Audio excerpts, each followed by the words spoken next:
Head over to miniaturemarket.com where they have thousands of board games at discounted prices like Azul, Crystal, Mosaic. Hello my friends, it's the Game Boy Geek here. A few years ago, Azul was the biggest smash hit in a long time, won the Spiel des Jahres, has sold hundreds of thousands of copies, maybe even millions by now, and it is just a smash hit. And then they followed that up with two standalone sequels of Azul, Stained Glass of Sintra and the Summer Pavilion. Well, now they're bringing out sort of an expansion for the original Azul. So let me show you what this expansion does, and I'll see you on the other side.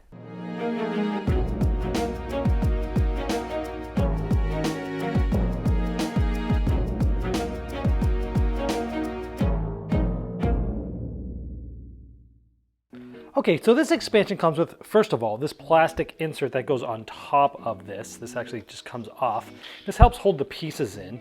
I never had a problem with the pieces staying here, but I did have a problem bumping this specific, the point marker during the normal games. And this obviously fits over the base game, the boards as well. So it comes with 4 of these boards, 1 for each player. And these are double-sided. This is side A, and essentially it's just sort of a variant of a way to play. For example, there's different spots here where only those pieces can be placed there, and when you get them there, they're going to score 2 points. Now this is interesting, is like when I'm placing this, I don't want to place this here because I'm going to need to place a red here most likely later if I want to go for these points. If I place this here, I can do that because there's no restrictions here, but that just means I won't be able to place it here, which is the only thing that can go there, which means this is going to be completely empty at the end of the game, which may or may not work for you. You'll probably end up getting 2, maybe 3 of these scoring really well. At least that's been my experience. Maybe I'm not very good at it, but that's how that works. And the other scoring works the same way. So if I had finished 2 of these for say, and I was coming down and placing these, I would go like this, and I'd get the standard 1-2 points just like that.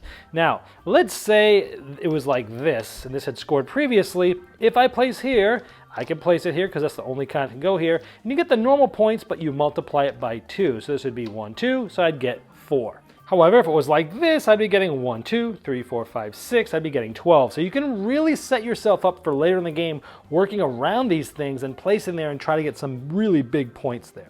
Now I've placed the standard games board right here just to show you that the actual minuses work differently on these new boards. The second one, instead of being -1, it's 0. And then it goes to -1, and then 2, and then down 1, and then 2, and then 3. So you actually get punished a little less for having tiles that get lost or broken down here, but that's mainly because these boards are a lot harder and it's easier to screw things up and have to throw away tiles and things like that.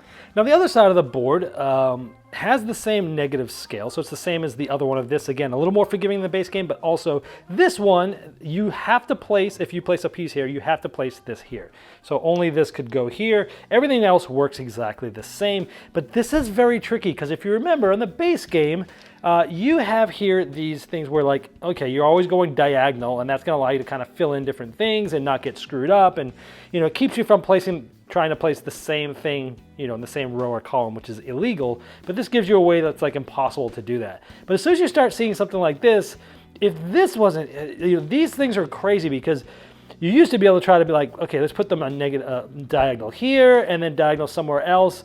But with this in the middle, it makes it really hard. It might not look very difficult by just looking at this, but this pattern here really makes it a lot more thinky because you're trying to figure out, when I place things, you're always thinking, well, I place this here, I won't be able to place this here later, but then I have to place this down here, which means, and it's just like, this looks easy, but it's not. This is the most difficult board of all the 4. It's really difficult. And for that reason, when you complete a row, you'll get +3. If you get all 5 of the same, you're getting 12. If you get a column, you're getting 10 instead of the 7. So the points are larger because this board is just really hard. But that's it. You get this sort of play, 4 of these plastics, 4 of these boards. And that's pretty much it in the expansion, but it does add quite a bit of variety. This is definitely for experienced players. I've played Azul a ton, and even in these boards, after playing each of these boards multiple times, handfuls of times, I'm still getting to the point where I am stuck. I'm like, oh, I shouldn't have done that. Now I can't take these. It's just, it doesn't look like much, but it really does open the game up for experienced players. All right, well, there is the Azul expansion. Now, the plastic trays I really like, although I never really felt like I needed them for the actual tiles themselves. In fact, I think, if anything, it actually hinders me picking up the tiles, and I used to just like with one hand sort of just slide them off and then just like, you know, drop them into the box lid, but it's a little bit harder. But what I really like about the plastic trays is the scoring marker. That was one of my big complaints before, is the scoring marker is like above you.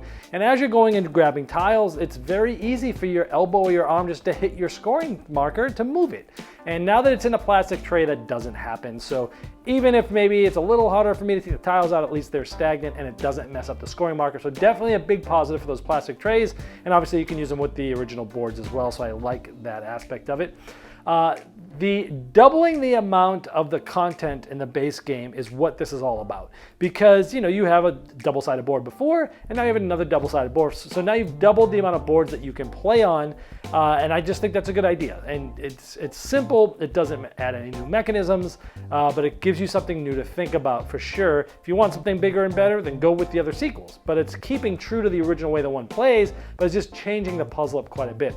I think this is great for experienced players, because this really makes you think completely differently about it. I mean, the gameplay again is exactly the same, but because of where you can and can't place things, or where they want you to place things, you know, as I mentioned in that overview, like the original one's like, okay, yeah, I want to, and even if you play on the blank side, which by now actually is my least favorite of all the 4 boards, because these new ones have some blanks, but they also have some more interesting things going on with it as well. But like with the original, it's like, okay, if I want to get a bunch of things and get 5 of the same, I typically have to kind of put them in like diagonal patterns. But these new patterns really throw that out the water. You can't just do that, because the way they've set this up, you can't just play the same way you've always played and have it just be a little variant. Like granted, it's the little variant, but it really does make you rethink the way you play and really repuzzle out how to place your tiles, how not to place your tiles. And as I mentioned in the overview, like there was plenty of times, even after playing both sides multiple times, handfuls of times, there's still times where I'm like, oh my gosh, I shouldn't have put this here. I can't even play it. Like, what was I thinking?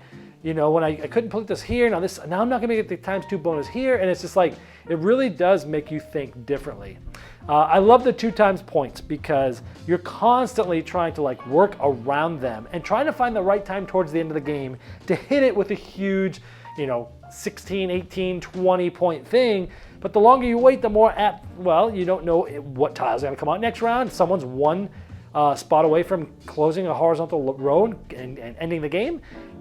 You might not end up getting it. So I like that, like you're always trying to push your luck a little bit and to push on and get as many points as you can. But I've had games where I've waited too long, and just so happens that because maybe I'm not first in turn order and maybe there's not a lot of those tiles that came out, I wasn't able to get it and finish it, even though my whole strategy was for that. But I like that you're constantly trying to sort of press your luck with those aspects with the big points. The B side, wow, is that a tough puzzle to figure out. I really like this because I'm very experienced in this game, and it still was just like really threw a wrinkle. You just can't play the way you used to play. And that's what this board should do. And the B side is just so hard that, like, yeah, everything is worth more points. And I like that they sort of like ratcheted down the amount of negatives on both of these boards, because the boards themselves are harder and you're going to find yourself screwing up. And I swear it's almost impossible on that B-side board. Getting that blue one that's in the middle, getting 5 of those is really hard, I thought. Anyway, amongst trying to do everything else. But I really liked it. So I also like that it helps level the playing field, because you could play on one of these harder boards, and granted, it's not going to be an apples to apples comparison, but you could play on a harder board to give yourself a challenge, but let somebody else play on the easy board who's new, and they could learn the game, but you could still play a board that's still, you know, new to you, that's intellectually, you know, stimulating, that's harder. You know, after you've played Azul a lot, you can kind of just play that game in autopilot and talk and play it. Where with the new boards, you can't do that anymore. You really got to sit and think. I think it's got great value, because essentially it's half the price. I think I bought this, yeah, it was like $15 online, I think. And it was half the price as the base game was. So half the price, but you're doubling the amount of boards. I think that's great. The only negative I can think of is that, wow, the second 2 Azuls have like a little container to throw the things in, and in the original one, it's just throw it in the box lid, and it's always really hard to get it from the box lid back into the bag. You're always like missing stuff. I wish in this expansion they would have just added, even if it was the same sort of flimsier one from the second one, a little thing to put the tiles in. I would have liked to have seen that in this expansion.